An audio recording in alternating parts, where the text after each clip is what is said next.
Chapter 19. As Time Goes On. After Stephanie, 2 more children came to our house. The house was soon full of children's laughter and fighting, but I wouldn't have traded the sound for the world. So when Claire showed up on the doorstep, I wasn't prepared.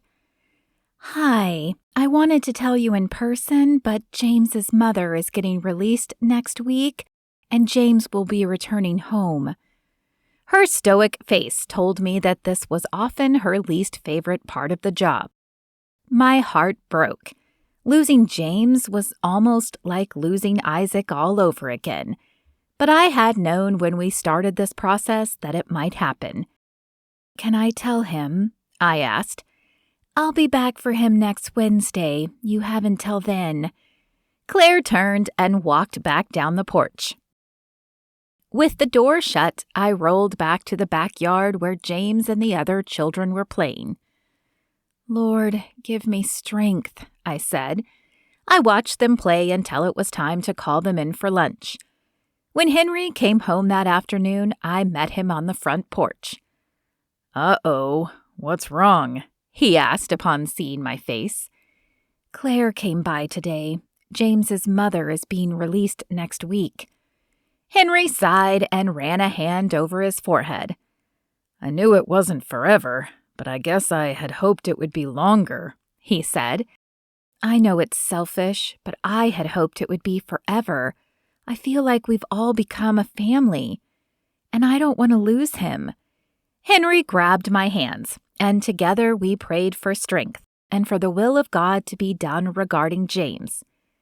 "Let's not tell him until tonight," I said. "I think he should know before we tell the others." Henry agreed, and though the words ate at my heart the rest of the day, I pasted a smile on so the other children wouldn't suspect anything.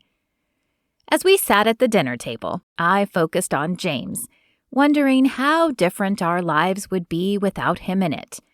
Though he wasn't the oldest, he had been with us the longest, and was therefore kind of the leader of the group.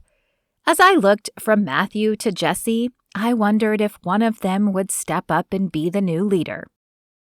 Then my eyes wandered to little Stephanie, and I wondered how she would take it.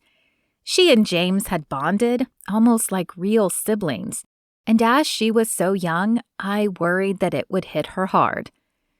When it was time for bed, Henry and I helped get everyone to bed, and then we returned to James's room together. He looked up in surprise as we entered, as we had already prayed with him and said goodnight. We prayed with each of the children before putting them down for the night.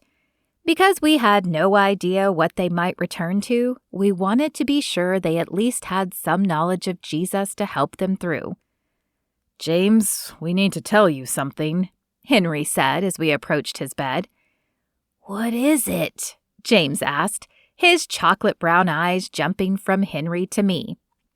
"It's your mother," I said. "She's being released next week, and you're going to get to go home."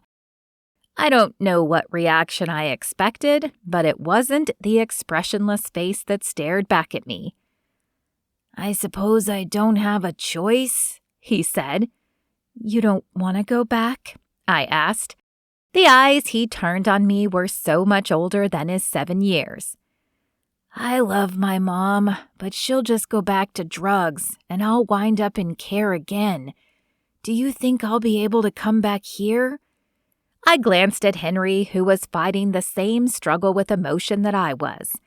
Grabbing James's hand, I looked into his eyes. "You will always have a place with us."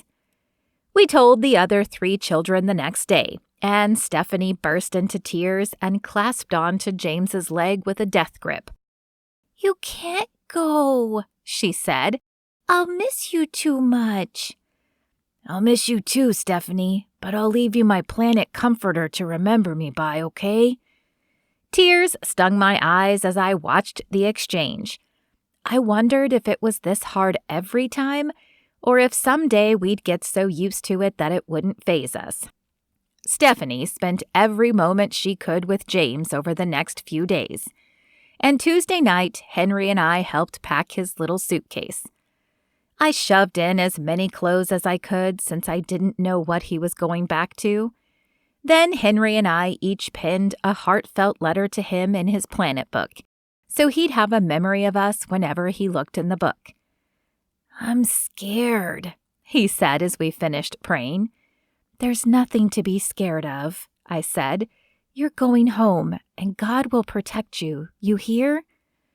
Though James nodded, the fear didn't leave his eyes, and as soon as we were back downstairs in our room, I burst into tears. "It will be okay," Henry said, pulling me into his arms. "We have to trust that God knows what's best." A somber mood filled the house the next morning, and we sat like statues in the living room, waiting for the dreaded sound of the bell. When it came, it sliced through my heart. Henry opened the door for her and then hugged James. He whispered something in his ear, but I was too far away to hear it. James nodded and hugged Matthew, Jesse, and Stephanie before turning to me. "Don't ever forget that you can do anything," I said as I pulled him tight. He brushed away a tear. "I won't, Miss Sandra." As the door closed behind them, the mood in the house fell. We had all been living in a happy glass bubble, but the reality hit that each of these kids had another family and would probably be returning sooner or later. I offered ice cream in an effort to lighten the mood, but no one felt up to it. The two older children went out back, and Stephanie crawled up in my lap, content to be held most of the day. "I didn't know it would be so hard," I told Henry that night in bed. We had spent the last hour praying for peace, but I still wasn't finding any. He wrapped his arm around me, pulling me to his chest. "I didn't either. Do you want to stop?" I shook my head. "No, any time with them is better than no time at all. I just wonder how many times my heart will break." With such a full house, I had taken to working mainly from home. Matthew and Jesse were both in school, so it was just Stephanie and me in the mornings. She would usually color and play with her dolls while I did an hour of work, and then we would take a break together and practice her reading. We rarely had visitors, so I was surprised when the doorbell rang a month later. I was even more surprised to find Claire and James standing on the stoop. He rushed to hug me, and when we parted, I sent him inside to play with Stephanie. The look on Claire's face told me he didn't need to be around for whatever she had to tell me. Needing no convincing, he raced into the kitchen and the sound of happy squeals carried to my ears. "I figured it was okay to just bring him by since we hadn't given you another child yet," Claire said. "Of course it's okay," I said. "But Claire, what happened?"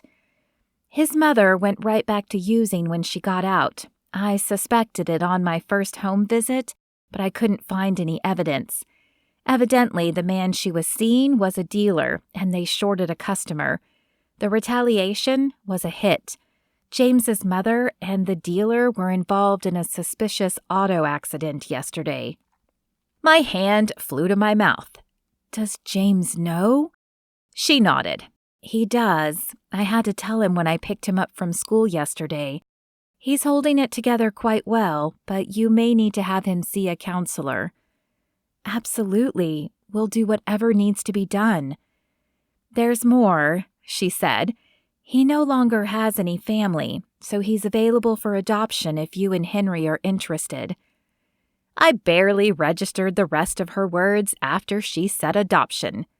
"Yes, we would love to adopt him." "Good. I was hoping you would say that," she said, relief evident in her voice. "There's just one more piece of news, but it's not about James. Stephanie's parents have signed away their rights. She's also available for adoption if you are open. If not, I'll need to get her placed in a home that is right away." I stared at Claire, unsure I had heard her correctly. Not only were we getting James back, but we were going to get to keep him and Stephanie? In a daze, I nodded. "We would love to adopt them both." She smiled. I kind of thought you would, but I have to officially ask. Okay, I'll start getting the paperwork underway. It's still a long process, but when we finish, they'll be legally yours. Claire turned and walked back to her car, and I watched her go, still floored by the change of events. I needed to tell Henry. Wheeling back inside, I grabbed my phone and dialed his number. Henry, can you get off early? I have some great news. He walked in the door 20 minutes later while I was making lunch in the kitchen. What is it? He asked. Is everything okay? My gaze shifted to the back window, where James and Stephanie were playing in the backyard. His eyes followed mine. Is that James? My smile stretched across my face. It is. There was an accident, but long story short, James is available for adoption. I nodded, knowing exactly how he felt. But there's more. Stephanie's parents signed away their parental rights, and she's available for adoption too. Both of them? Both of them. I smiled as the happiness flowed over me. He grabbed my hands and squeezed. Do they know? I shook my head. I was waiting for you, so we could tell them together. The end. If you liked this book, please leave a review. It helps others know they would enjoy this book as well. And if you would like to continue the Heartbeats journey, please keep reading for a special sneak peek at The Power of Prayer, the powerful second book in the series.